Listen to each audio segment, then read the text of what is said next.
Awesome. Welcome, everybody. Like I stated, we've got a special edition of Tech Talk Tuesday today. We're going to play a little bit of Where in the World is the Sprinkler Nerd, Mr. Humphrey. And he is coming to us live from 99 Hudson, which is a high-rise, multi-use property, primarily living in Jersey, just across the bay from Lower Manhattan. So we're going to be talking to you about green roofs and green walls today.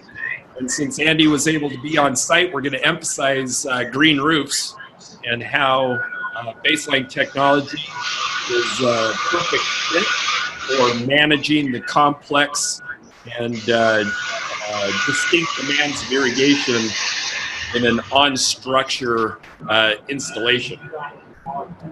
So, Andy, do you want to give us just a little background of the building that you're on? Yeah, absolutely. So again, this is 99 Hudson. If you want to learn more about it, just run a Google search and you can visit the website and check out the building. It's the tallest building, I believe, in the state of New Jersey, directly across from Manhattan. There's irrigation here. This is level 8 on the property. We'll do a tour at the end. There's a pool deck, a little dog pad. We've got grass here.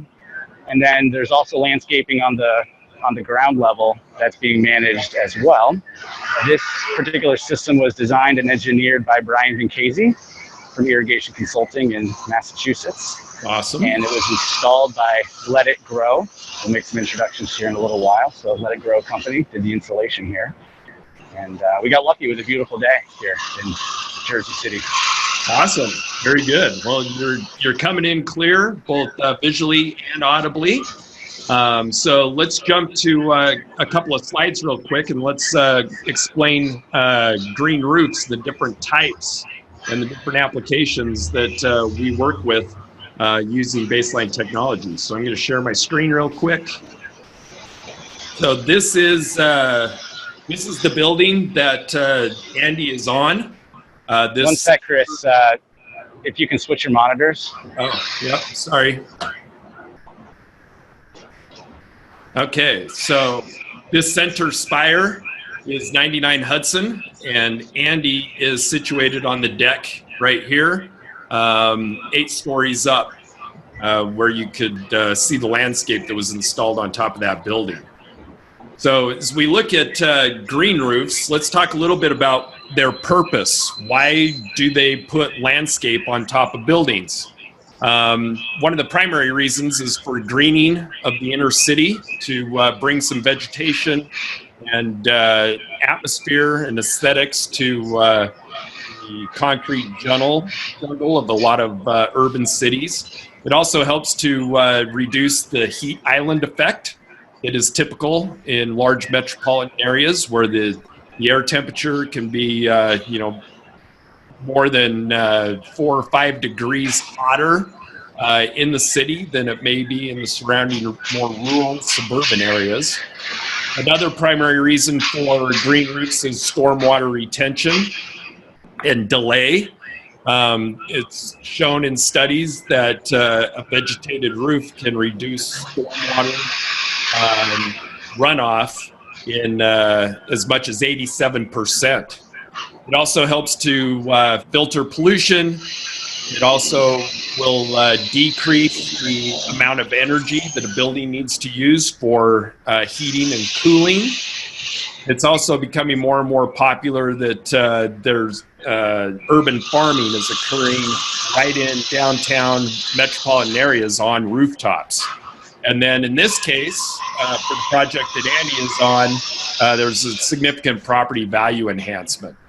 So they can put amenities on a site above grade that the residents or people working at the building can enjoy.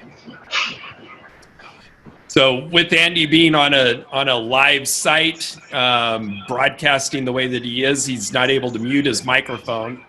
So we apologize for any noise that may be happening in the background. That's construction going on right now. So with a green roof, there's 2 different types of green roofs. One is identified Can you turn your speakers down, please? Got a couple live attendees here with us. Yes, that's all right. Getting some feedback.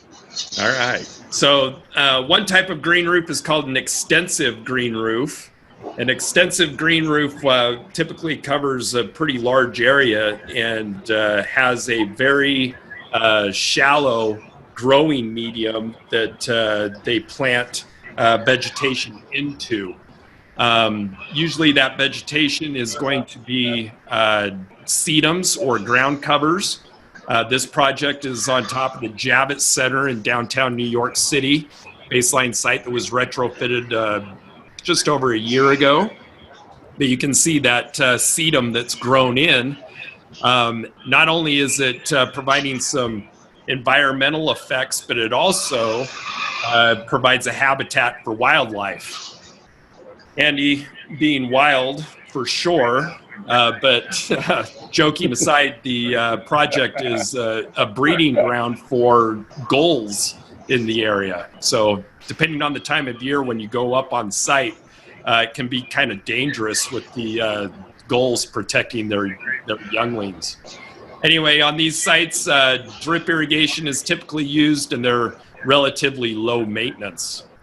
Now, an extensive green roof does not have to be large in scale. It can also be smaller. So this project in Connecticut, you can see from the ground level, this medical building has on its roof some landscape installation going on. And once you go up, you can see you've got a relatively small bed of sedums that have been planted with these planters that have espaliered trees on them to provide a bit of green aspect on structure at a higher level to be enjoyed by the inhabitants.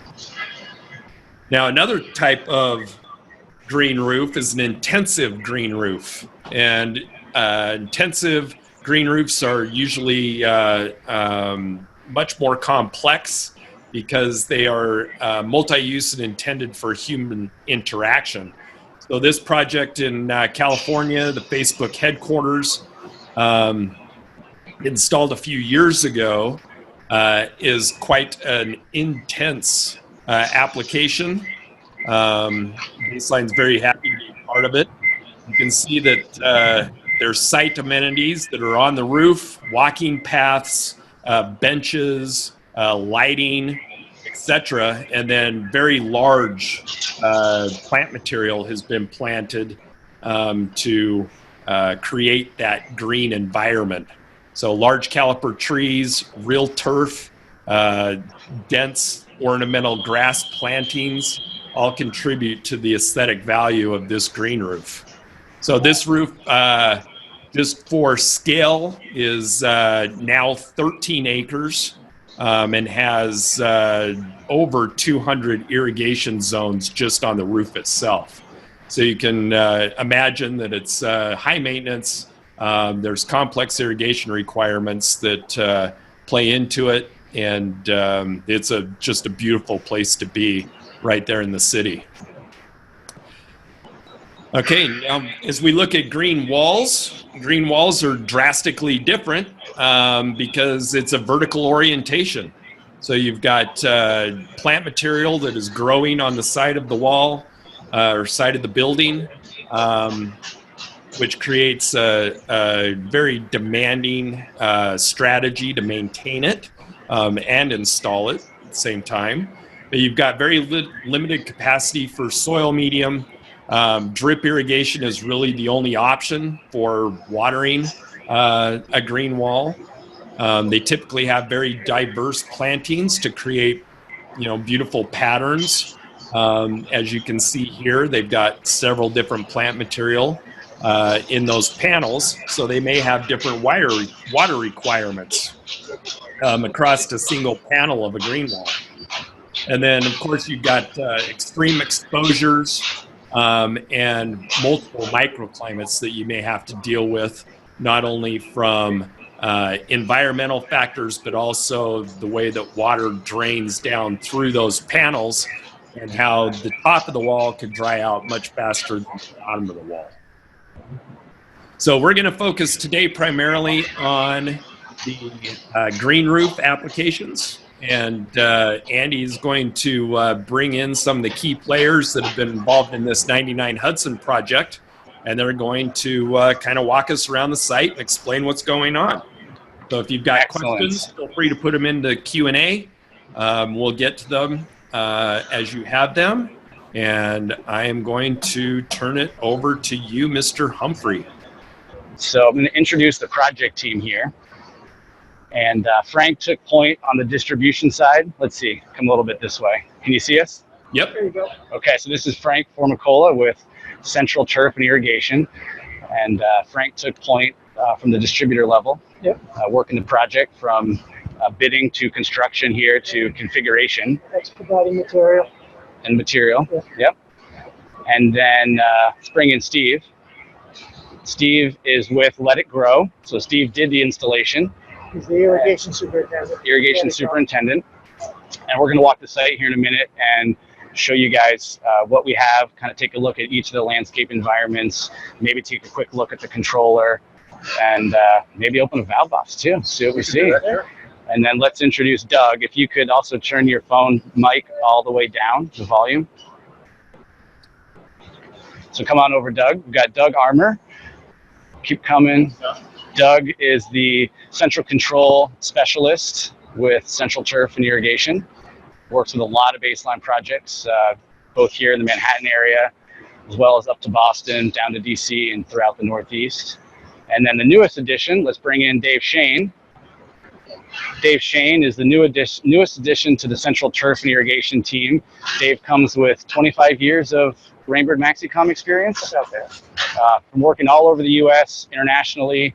He was the go-to guy with Rainbird Maxicom, and he's recently joined the Central Turf and Irrigation team as of a couple weeks ago. 1 week ago. So excited to have Dave on the Central team. And I think at this point, Chris, I'm going to grab the iPad off the tripod here. Awesome. And flip it around. Hopefully I don't make anybody sick with my camera holding abilities. All right. So let's... Good transition. Well done. Excellent. Take a walk down here to the turf area. Now, again, because this is a living space and a building that has apartments. Let me just get a quick shot all the way up. Again, tallest building in New Jersey. This is the pool deck level, so there will be lots of martinis out here. Very good. And looks like there's a lot of social distancing going on right now, though. There definitely is. So we've got turf grass in this area. And Steve, how many zones? Is this one zone of irrigation out here? 2 zones of irrigation. This is 2 zones of irrigation. And what type of sprinklers are we using out here? They are 6-inch pop-up sprays. 6-inch pop-up sprays NPR nozzle. with MP nozzles. Let's see. Looks like we've got one hiding right there. Perfect. Very good. And how many total zones of irrigation are out here? 27. How many? How many on the 8th floor? 18? We'll go with 18. 18 zones out here. Okay. Okay. Andy, ask Yes. how deep the soil medium is in that turf grass. If they've got 6-inch pop-ups, how deep is the soil? Right. Good question. So we've got 6-inch pop-ups. So how deep is the soil profile here? With this, I believe it's 12 inches. 12-inch soil profile. Very cool. So weight consideration is also a big factor when you're dealing with on structure, right? 12 inches of soil will hold quite a bit of water and will create quite a bit of weight on that structure. Absolutely. This looks like a little maybe stage performance area. What is the soil medium, Andy? Steve, what is the soil medium? It's a lightweight roof. It's kind of a lightweight roof mixture. A lightweight roof mixture. Drains Okay. very well. Drains, well drained. Very good. Let's see, can we go take a look at a valve box and Yes. see some of the components that are in there? So with a highly drained soil and you're growing bluegrass, on structure, you know, you got to be able to know what your moisture content is in order to keep that looking good and have high aesthetic value. Yes. Absolutely. And the way Steve configured the controller is utilizing upper threshold. So he's got a moisture point that he likes up here, and the system will water up to that level and then stop watering once it reaches the field capacity point that he has set. So now we're getting into the good stuff here. Looking at the mechanics behind the system, I can see what looks like a Rainbird PEB valve and a Netafim disc filter, and then a baseline single station bicoder. Let's reach in here. So yeah, there's the baseline single station bicoder. The LED lights, 2 of them, one on the 2-wire side, one on the valve side, and the corresponding serial number. Very cool. So each box has the same components and the maxi cable. It's looking like the proper wire splices. That's a good sign. Yep, that was a good thing. Steve, what do you think the hardest part about this project was for you? What was most challenging up here?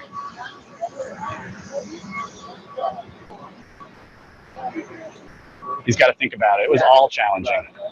It's logistics. Logistics, Getting materials to the roof. getting the materials to the roof. All the main line is fuse pipe. All the main line is fuse pipe. That's definitely technical. And working with the trades, because you have to start and stop. And working with the trades, they had to do a lot of coordination, come in, start, stop. Steve, can you tell us what we have going on over here? What's this? This is the artificial turf. This is artificial turf here with the play area. So we've got artificial turf here next to the play area. And what's the purpose of this artificial turf? For the traffic of the kids playing, Okay, so they don't wear out the kids, a lot of traffic. and then this is safety surface with pitfall. And is this also the dog area? No, the dog area's behind. Dog area is behind, okay. Show that. if you Yeah, want let's to take a walk look at that too. I thought that was pretty interesting. Yeah, let's walk around the back. So apparently there's an area for dogs, so you don't have to walk all the way to the street level. And when I first saw the runtime, I wondered why he had an hour set for spray heads up here. But of course, it's to wash the urine off of the dog area. Show you guys a quick things that you need to consider. quick for view sure. of the street level here. Let's look at the Freedom Tower. Oh, you can see the Freedom Tower from here? Excellent. I'm going to do a quick 180 without making everybody too dizzy. And there is The money shot. Very cool. Freedom Tower, also a baseline site. And a green roof application. Yeah, that is all on structure. Yep. So coming around the back here, this is the dog area. And he's got this watering a couple times a day to wash down. And here we go. Can take a look at, see through. We've got some sprinklers installed here in the artificial turf. Very cool. And what does the drainage look like from that? What's the what's under here, Steve? What's the drainage? It's a plastic drainage grid.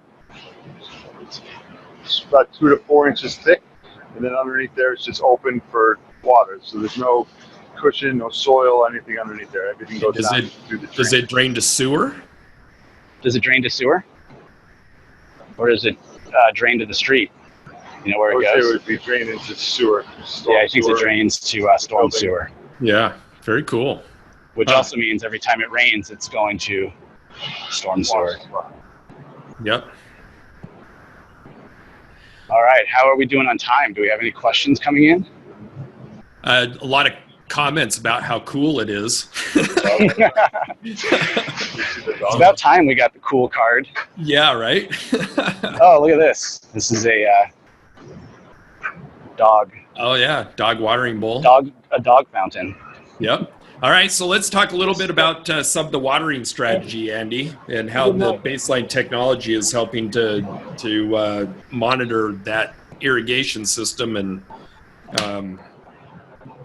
water it So I can tell you you want me to show you the controller and we'll talk a little bit on the way over there? Steve has this set to upper threshold, and in the program we were working on earlier, upper threshold happened to be 26% moisture. And the way he's got it set up is an everyday watering schedule. And if the moisture is below that threshold, it will water until it reaches 26%, and then it will turn off. In addition, he's using the cycle and soak configuration so that if it reaches field capacity after the first cycle, then it won't water any additional cycles, and it will take that first watering cycle and apply it to the other zones that are on that program, so that each program receives the right amount of water at field capacity, and it simply just turns off when it reaches wet. Very good. Okay, Yeah. so now we're coming in. So with just a question regarding some of the principles and purposes of green roof irrigation with stormwater retention or delay, how would the soil moisture sensor technology help to manage that? Let's see, you may have to repeat the question for me. Okay, so with the stormwater retention practice, where they want to have enough capacity to help or delay runoff from a rainwater event, how does soil moisture sensor technology help manage that? Excellent. So one of the purposes of a green roof is to provide that stormwater retention. So when the water hits the rooftop, ideally 100% of that water does not reach the storm drain. So let's say, for instance, they wanted half of it to retain on the roof level. You can imagine that if the soil profile were wet all the time, there would be no room in the profile to absorb the rainfall event. So using soil moisture sensing technology, we are able to use the upper threshold limit so that it's not completely at field capacity, but we're leaving room for the rain events to be captured on the roof, and therefore the water does not hit the street level or the storm drain. And the only way to do it is to measure it and set those set points using soil moisture sensors. Yeah, and be able to measure that in real time, right? Mm-hmm. Very good. Are the pavers, are they permeable? Is there any kind of rainwater harvesting going on? There's no rainwater harvesting, but these are essentially floating panels. So I believe, the pipes and such are run underneath here, and these are floating pavers. Very cool. And then what is the water source? This is a domestic water source. Domestic water source. Any secondary source plumbed into it at all? Just not on this project. It's gotcha. 100% domestic. All right. Very good.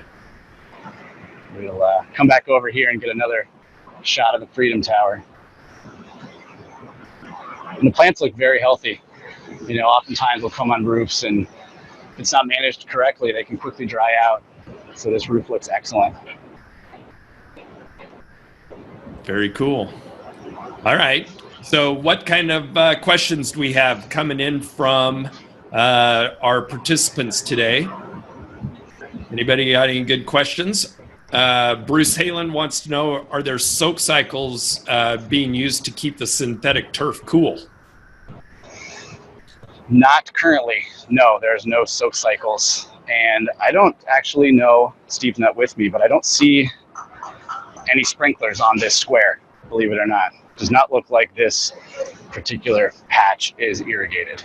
Yeah, but they could do syringe cycles where they've got irrigation on the dog park. Keep that cool. And that we actually did talk about this morning. They'll likely on the dog park switch the watering strategy to putting a little bit down more frequently to keep it clean. Very cool. Excellent. All right. What else do you have to show us? Well, let's see. We'll come back in about an hour. We're going to head over to the Credential Center next, which is a green wall project. So maybe I'll have to take some video and we'll put it in the library and show it later. All right. Very cool. All right. Do you have any other questions from the staff that is working to do the installation? Let's see. Any other questions for the team here? There's everybody. So John Bannock had a good question regarding temperature on the soil moisture sensors. How would that be used? Let's see, you could use the temperature to start or stop a program or pause a program. So taking that into consideration of here, you could use it to start an irrigation cycle if the temperature got to a predetermined temperature level. Very cool. All right. And are there any fertilizer injectors that are installed that are doing fertigation? Steve, are there any fertilizer injectors up here? No. No fertilizer injectors. No fertilizer injector. All right. So it is very similar to a typical landscape that you may Absolutely. see in a park, right? Yeah, So, which is a lot different than the rooftop of the Javits Center. Very Exactly. different climate, very different watering strategy, etc. all right. So is this an intensive or an extensive roof? Intensive. Intensive. That's right. Gold star for Andy. Awesome. You know, All I right. just said tensive. Very cool. Well, we appreciate right. you coming to us live from the field, Andy. Very interesting. Very fun. Application. Well done. Thanks, guys. Appreciate everybody's support here to make this project happen. Definitely. And we'll be back next week. I'm not sure what the topic is for next week since Dan isn't with us today. He's on vacation, but we'll send out a reminder and invite you to join us again on Absolutely. next Tuesday for Tech Talk Tuesday. So, very good.